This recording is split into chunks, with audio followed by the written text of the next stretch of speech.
یہ انداز جو ہے بڑا ایک چیلنجنگ سا انداز ہے، اور اس کا بھی جو پس منظر ہے پہلے آپ اس کو سمجھ لیجئے۔ نفسیاتی طور پر انسان کو اپنی خطا کا احساس ہو گیا، یہ بھی احساس ہو گیا جو میرا فرض تھا میں ادا نہیں کر رہا ہوں، مجھے ادا کرنا چاہیے، لیکن اب شیطان اگلا حربہ آزماتا ہے۔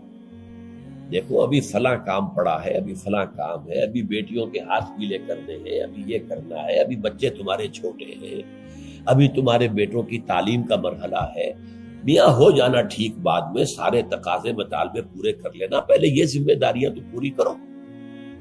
یہ حقوق العباد ہے بھائی، حقوق اللہ سے بڑھ کر ہے، یہ حقوق العباد ہے، اس کے لیے لگے رہو، پوری اپنی توانائیاں قوتیں صرف کرو، مال بناؤ، پیسہ کماؤ، تاکہ یہ ساری ذمہ داریاں ادا ہوتے رہنا۔ بعد میں ٹھیک ہے ذرا فراغت حاصل ہو جا، پھر تم سب اپنے آپ کو، اپنی پوری توانائیوں کو، اپنے پورے وقت کو اللہ کے لیے لگا دینا۔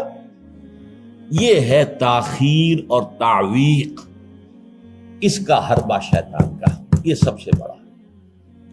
کر لیں گے بھائی، کر لیں گے، کوئی نہیں، ابھی ذرا جلدی نہیں، ابھی فلاں کام ہے، فلاں فرائض ہے، فلاں ذمہ داریاں ہیں، ذرا ان سے نمٹ لوں، پر ذرا میں ریٹائر ہو جاؤں سروس سے تو پھر میں سارا اپنے آپ کو لگا دوں گا۔ وہ ریٹائرمنٹ کرتے ہیں اس وقت جب آپ کے اندر رہتا ہی کچھ نہیں، اگر آپ کے اندر کچھ رہ جائے تو وہ چھوڑیں گے آپ کو، وہ ساری توانائیاں تو گئی، اب تو آپ کھوکھلا ایک ڈھانچہ لیے پھر رہے ہیں، آپ کے اندر صلاحیت اور قوت کہاں ہے اب؟ لہذا یہ سارے دھوکے شیطان کے ہیں۔ اس میں ایک چیلنجنگ انداز میں علم یعنی وقت آیا نہیں ہے ابھی اہل ایمان کے لیے، کس چیز کا انتظار کر رہا ہے؟ جو جیسے ہی خیال ہو جائے کہ واقعی یہ فرض ہے، فوراً لبیک کہو۔ تم نے اگر کسی بھی پہلو سے تاخیر اور تعویق کا راستہ اختیار کیا تو یہ شیطان کے پھندے میں گرفتار ہونے کا وہ راستہ ہے اصل میں۔ وہ شیطان پھر چھوڑے گا نہیں، پھر وہ اسے آپ کو اپنے فتراک کا نخچیر بنا لے گا، اپنے تھیلے میں شکار کی حیثیت سے، جیسے کہ آپ تیتر بار کے تھیلے میں ڈال لیتے ہیں شکار کر کے، اس کے فتراک کے نخچیر بن کر رہ جاؤ گے، پھر آگے نکل نہیں سکو گے۔ یہ تاخیر اور تعویق جو ہے، یہی ہوا تھا غزوہ تبوک میں۔ حضرت کعب ابن مالک رضی اللہ تعالیٰ عنہ نے، وہ بھی ان 3 صحابہ میں سے تھے جو سچے صادق الایمان صحابہ تھے، لیکن غزوہ تبوک میں نہیں گئے۔ حضور نے واپس آ کے جو لوگ نہیں گئے تھے ان سے جواب طلبی کی، لہذا منافقین تو آئے، اللہ کی قسم ہے، خدا کی قسم ہے، یا رسول اللہ میں اللہ کو گواہ کر کے کہتا ہوں یہ تھا، یہ تھا، یہ تھا، یہ سبب تھا، میں نہیں جا سکتا۔ حضور فرماتے تھے مسکراتے، اچھا جائیے تشریف لے جاؤ، کوئی پکڑ نہیں۔ یہ آئے جب کعب ابن مالک تو حضور کے چہرے پر مسکراہٹ تھی، تنزیہ مسکراہٹ۔ آپ فرمائیے آپ کیوں نہیں گئے، کیوں نہیں گئے تھے ہمارے ساتھ؟ عرض کیا حضور میرے پاس بھی زبان ہے، میں بھی جھوٹ بول سکتا ہوں، لیکن آج میں جھوٹ بول کر آپ کی گرفت سے، آپ کی سرزنش سے اپنے آپ کو بچا لوں گا، لیکن قیامت میں کیا کروں؟ خدا کی قسم جتنا صحت مند میں اس زمانے میں تھا اتنا صحت مند کبھی نہیں رہا، یعنی کوئی بیماری مجھے آج نہیں لاحق نہیں تھی، اور جتنا فارغ البال میں اس زمانے میں تھا، ہر چیز میرے پاس تھی، اتنا فارغ البال میں کبھی نہیں رہا۔ لیکن حضور میرے نفس نے مجھے پٹی پڑھائی کہ حضور تو جائیں گے نا 30,000 کا لشکر لے کر، تو اس کی تو ایک خاص رفتار ہوتی ہے، تیز رفتاری سے تو نہیں جا سکتا، اور تمہارے پاس ہے بڑی مضبوط تکڑی اونٹنی ہے، تمہاری جو ناقہ ہے تمہاری وہ تو بہت جو ہے قوت والی ہے، لہذا ابھی 2-3 دن چلنے دو لشکر کو، پھر تیزی کے ساتھ دوڑا کر اپنی اونٹنی کو جا کے مل جانا۔ ہر روز صبح مجھے یہی نفس جو ہے پٹی پڑھاتا رہا کہ اچانک ایک دن میں نے محسوس کیا کہ اب تو چاہے میں کتنا ہی تیز دوڑ لوں آپ کے ساتھ نہیں مل سکتا، بس میں رہ گیا بیٹھ، اب جو صدا دوں۔ یہ ہے تاخیر و تعویق۔ انہیں سزا دی گئی، مقاطعہ، کوئی شخص اس سے بات نہ کرے۔ 3 صحابہ کا معاملہ ہے، یہ سورہ توبہ کے اندر تفصیل سے آیا ہے، اور صحیح بخاری کی طویل ترین احادیث میں سے پڑھنے کے قابل ہے کہ انہوں نے کیسے بیان کیا اپنے پورے معاملے کو۔ یہ نفس کیسے دھوکہ دیتا ہے؟ ابھی چند دن اور مدینے کے اندر اپنے نخلستان کی ٹھنڈی چھاؤں کے اندر آرام کر لو، چند دن اور، بھائی جانا ہے، بہت دور جانا ہے، تبوک جانا ہے، کوئی یہ 2 دن میں تو نہیں پہنچ جائے گے حضور، پھر دوڑ کر پکڑ لینا، ساتھ چل مل جانا۔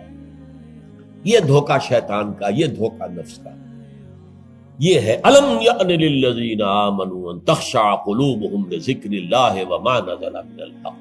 یہ سب کچھ تم نے 15 آیتیں اگر سورہ حدید کی پڑھ کر بھی تم نے اپنی گردن نیچے کر کے اپنے دل کو نہیں ٹٹولا تو اور کون سی ہدایت آئے گی، کہاں سے آئے گی؟ 15 آیتیں سورہ حدید کی پڑھ کر بھی، تو کیا ابھی وقت نہیں آیا اہل ایمان کے لیے؟ کس کا انتظار ہے؟ کس چیز کا انتظار ہے؟ الم یعن للذین آمنوا ان تخشع قلوبہم لذکر اللہ وما نزل من الحق۔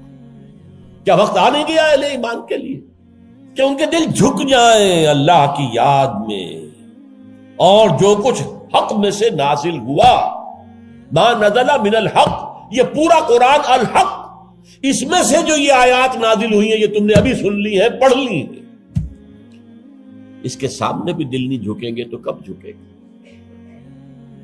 اس پر بھی اگر دل نہیں پگھلے تو کب پگھلیں گے؟ اس پر بھی اگر دل میں کوئی عزم اور ارادہ پیدا نہ ہوا کہ اپنی جان لگا دینی ہے، کھپا دینی ہے، ان صلاتی و نسکی و محیایا و مماتی للہ رب العالمین، اس پر بھی نہیں ہوا تو کب ہوگا؟ اور کون سی ہدایت آئے گی؟ فَبِأَيِّ حَدِيثٍ بَعْدَهُ يُؤْمِنُونَ، اس قرآن کے بعد اور کون سی چیز کے یہ منتظر ہے جس پر یہ ایمان لائیں گے؟ الم یعن للذین آمنوا ان تخشع قلوبہم لذکر اللہ وما نزل من الحق۔ اور جیسا کہ میں نے تمہیدی جو میرا بیان تھا ان صورتوں کے بارے میں، اس میں عرض کیا تھا ان میں اہل کتاب سے خطاب نہیں ہے، اہل کتاب کو نشان عبرت کے طور پر پیش کیا گیا۔ دیکھو مسلمانوں، تم سے پہلے بھی ایک امت تھی، معمولی امت نہیں تھی، وہ امت جسے قرآن سند دے رہا ہے 2 دفعہ سورہ بقرہ کے اندر صرف، یا بنی اسرائیل اذکروا نعمتی التی انعمت علیکم وانی فضلتکم علی العالمین، اے بنی اسرائیل یاد کرو میرے اس احسان کو جو تم پر ہوا، میں نے تمہیں تمام جہان والوں پر فضیلت دی تھی۔ وہ قوم، وہ امت، امت موسیٰ، اس امت کو کتنی کتابیں دی گئی، تورات انہیں دی گئی، زبور انہیں دی گئی، انجیل انہیں دی گئی، امت تو ایک ہی ہے یہ۔ حضرت مریم اسرائیلی نہیں تھی کیا؟ تو چاہے باپ حضرت عیسیٰ کا کوئی نہیں ہے لیکن وہ حضرت مریم کے بیٹے ہیں، اسرائیلی، یہ اسرائیلی نبوت ہے جو چلی آ رہی ہے، حضرت موسیٰ اور ہارون سے شروع ہوئی ہے 1400 برس قبل، اور حضرت عیسیٰ اور یحییٰ پر آ کر ختم ہوئی ہے۔ یہ سلسلہ نبوت کا، سینکڑوں نبی آ گئے 1400 برس میں، تو آپ اندازہ کیجئے اتنی بڑی امت، لیکن اس کا حال کیا ہوا؟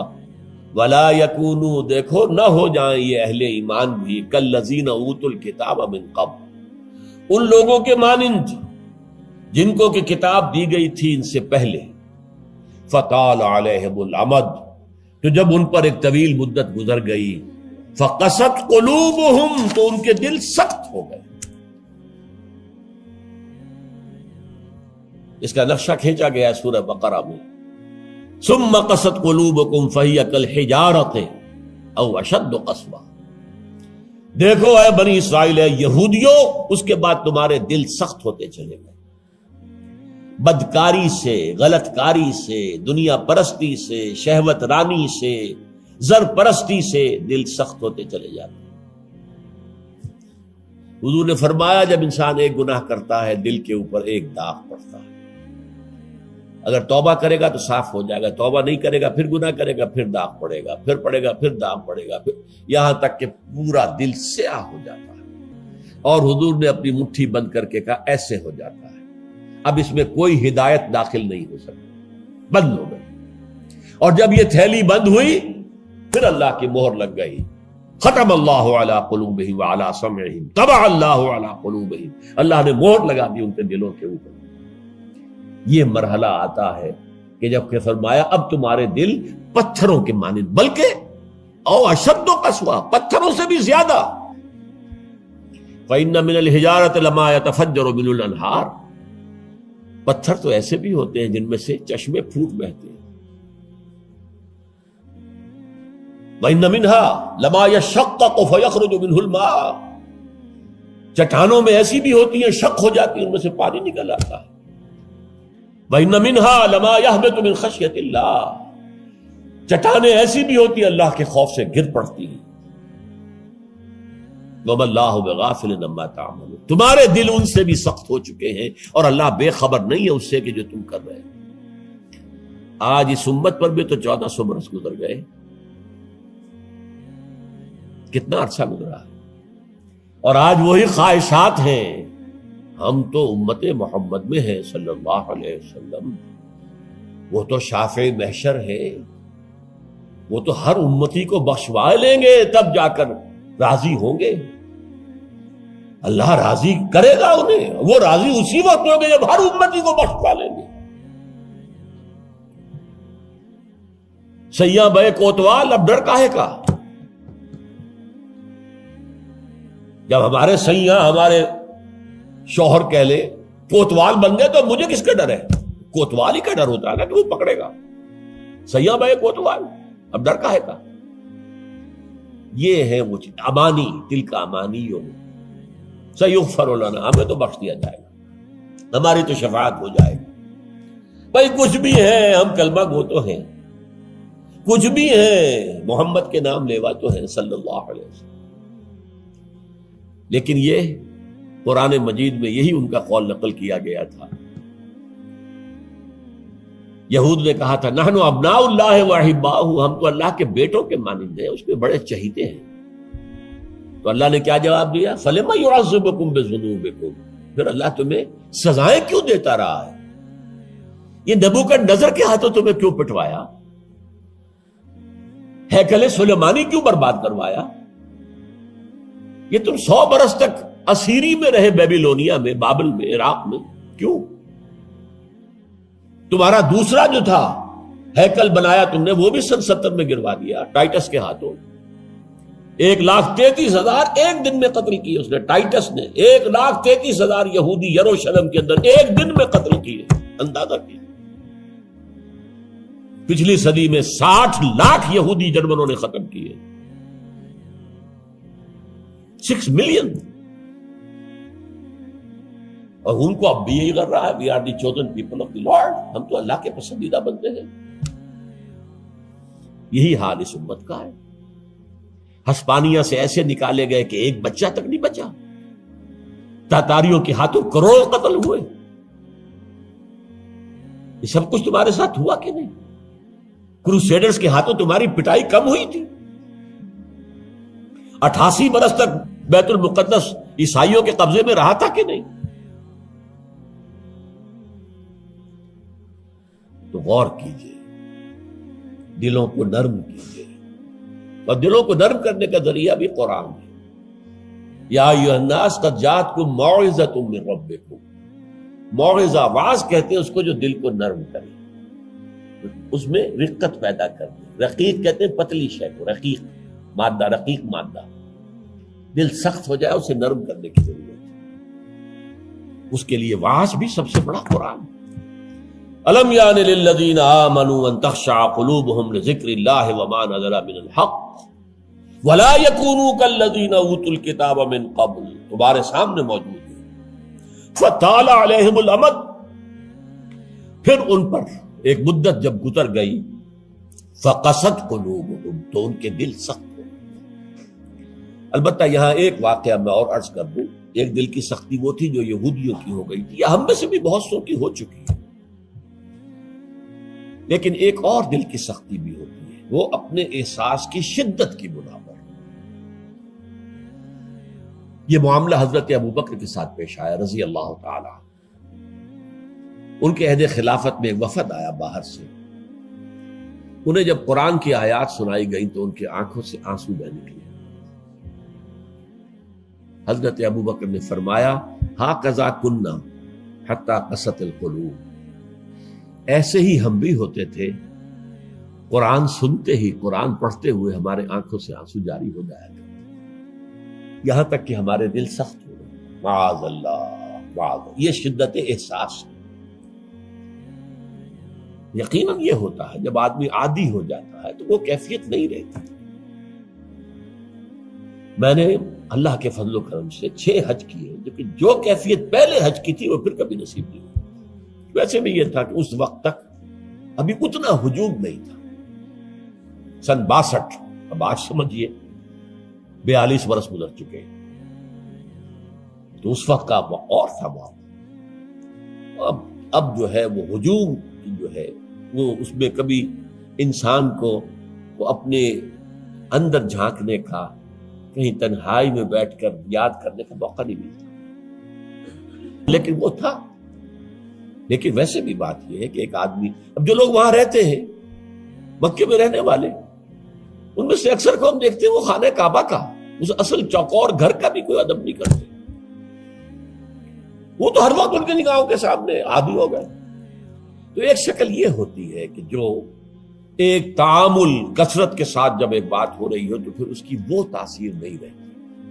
تو فرمایا فقست قلوب، حضرت ابو بکر کا بھی وہ احساس کی شدت جو تھی، جیسے حضور نے فرمایا انہ لیغان علی قلبی، میرے دل پر بھی کبھی کبھی حجاب سا طاری ہو جاتا ہے۔ معاذ اللہ، کیسا حجاب؟ اب اس حجاب کے لفظ سے دھوکہ نہ کھا جائیے کہیں۔ ایک حجاب میرا اور آپ کا ہے، ایک حجاب محمد رسول اللہ صلی اللہ علیہ وسلم، کہ وہ جو اللہ کی طرف توجہ کی انٹینسٹی ہے، انٹینسٹی اس میں تھوڑی سی کمی بھی ہو گئی تو اسے آپ حجاب سے تعبیر کریں۔ ہمیں تو وہ کیفیت ہی میسر نہیں ہو سکتی، لیکن اس انٹینسٹی کے اندر، یہ لفظ انٹینسٹی انگریزی کا بار بار بول رہا ہوں، اس کی شدت، لیکن شدت کے لفظ کے اندر جو ہے وہ اتنا مفہوم نہیں آتا جتنا انٹینسٹی کے لفظ میں۔ وہ انٹینسٹی جو ہے اس میں ذرا سی کمی ہوئی، حضور پریشان ہو گئے۔ وَإِنَّهُ لَيُغَانُ عَلَىٰ قَلْبِي وَإِنِّي لَأَسْتَغْفِرُ اللَّهَ 70 مَرَّةً فِي كُلِّ يَوْمٍ، اور ہر روز میں 70 مرتبہ استغفار کرتا ہوں اللہ کی جناب۔ تو کیا آپ گناہ کرتے تھے؟ معاذ اللہ۔ یہ ذرا سی اس توجہ کی شدت میں، انٹینسٹی میں ذرا سی کمی ہوئی، اسے بھی آپ حجاب سے تعبیر کرتے۔ تو یہی ہے مفہوم حضرت ابو بکر کے اس قول کا۔ لیکن ایک ہے قساوت قلبی، معصیت کی وجہ سے، دنیا پرستی کی وجہ سے، نفس پرستی کی وجہ سے، زر پرستی کی وجہ سے، شہرت پرستی کی وجہ سے، اقتدار پرستی کی وجہ سے، یہ پرستشیں جو ہیں یہ جو دل کو سخت کرتی ہیں تو وہ پتھر اور چٹان سے زیادہ سخت ہو جاتا ہے۔ ثم قست قلوبکم فہی کالحجارۃ او اشد قسوۃ وان من الحجارۃ لما يتفجر منه الانہار وان منها لما يشقق فيخرج منه الماء وان منها لما يهبط من خشیۃ اللہ وما اللہ غافل عما تعملون وکثیر منهم فاسقون۔ اب ان میں سے اکثریت جو ہے وہ فاسقوں اور فاجروں پر مشتمل ہے۔ کیا یہی کیفیت آج کی مسلمان امت کی نہیں ہے؟ کیا عظیم اکثریت فساق و فجار پر مشتمل نہیں؟ کیا عظیم اکثریت حرام خور نہیں ہے؟ کیا عظیم اکثریت جھوٹی نہیں ہے؟ نفاق کی تینوں علامتیں، اذا حدث کذب وَإِذَا وَعَدَ أَخْلَفَ وَإِذَا اؤْتُمِنَ خَانَ۔ حضور نے فرمایا منافق کی 3 نشانیاں ہیں، جب بولے جھوٹ بولے، وعدہ کرے خلاف ورزی کرے، امین بنایا جائے، امانت رکھوائی جائے، خیانت کرے۔ یہ الفاظ ہیں بخاری شریف کے بھی اور مسلم شریف کے بھی، اور مسلم شریف میں اضافی الفاظ ہیں وَلَوْ صَامَ وَصَلَّى وَزَعَمَ أَنَّهُ مُسْلِمٌ۔ خواہ ایسا شخص روزہ رکھتا ہو، نماز پڑھتا ہو، اپنے آپ کو مسلمان سمجھتا ہو، لیکن منافق ہے۔ یہی جو میں نے شروع میں آج بات کہی تھی، ایک نفاق ہے شعوری، ایک غیر شعوری۔ وہ منافق سمجھتے تھے ہم عقل مند ہیں، یہ بے وقوف ہے۔ وَإِذَا قِيلَ لَهُمْ آمِنُوا كَمَا آمَنَ النَّاسُ قَالُوا أَنُؤْمِنُ كَمَا آمَنَ السُّفَهَاءُ۔ جب ان سے کہا جاتا بھلے لوگوں، جیسے اور لوگ ایمان لائے ویسے ایمان لاؤ، جیسے وہ اللہ کی پکار پر لبیک کہنے کو ہر وقت تیار رہتے ہیں، کہتے ہیں ہم ان بے وقوفوں کی طرح ایمان لائیں۔ یہ تو پاگل ہیں، بے وقوف ہیں، فینیٹکس ہیں۔ فنڈامنٹلسٹ ہیں، ایکسٹریمسٹ ہیں. ہم تو ماڈریٹ اور بڑا روشن خیال اسلام جو ہے اس کے قائل ہیں. جب ان سے کہتا تھا فساد مت مچاؤ، کہتے تھے ہم تو مسلح ہیں بھائی، ہم تو چاہتے ہیں صلح. یہ محمد ہے صلی اللہ علیہ وسلم جنہوں نے اب یہ جنگ کا بازار گرم کر دیا. کیا ضرورت تھی؟ مکے میں 13 برس تبلیغ کرتے رہے، کوئی ہاتھ نہیں اٹھایا، یہی پروسیس جاری رہتا. خامخواہ یہ جنگ کا سلسلہ شروع کر دیا، کیا فائدہ؟ یہ بھی کہا جا سکتا ہے جس دشمن کو گڑ دے کر مارا جا سکتا اسے زہر کا کو دینا ہے. بھائی تمہاری تعلیم اتنی اعلیٰ ہے، اتنی عمدہ ہے، فطرت کے مطابق ہے، پھیلاؤ. لیکن محمد کی سنت کچھ اور ہے، اسوہ محمد ہی کچھ اور ہے صلی اللہ علیہ وسلم. اس کے لیے منہج انقلاب نبوی میری کتاب کا مطالعہ کیا، تب پتہ چلے گا انقلاب کسے کہتے ہیں. اور یہ رسول انقلاب تھے صلی اللہ علیہ وسلم. بہرحال کثیر منہم فاسقون، جو بات کہی گئی ان اہل کتاب کے لیے اس وقت، آج وہ ہم پر راست آ رہی ہے. اللہ تعالی ہمیں اس سے نکلنے، توبہ کرنے، اللہ کی جناب میں سر جھکانے، اللہ کی کتاب کے سامنے سر جھکانے کی اللہ تعالی ہمیں توفیق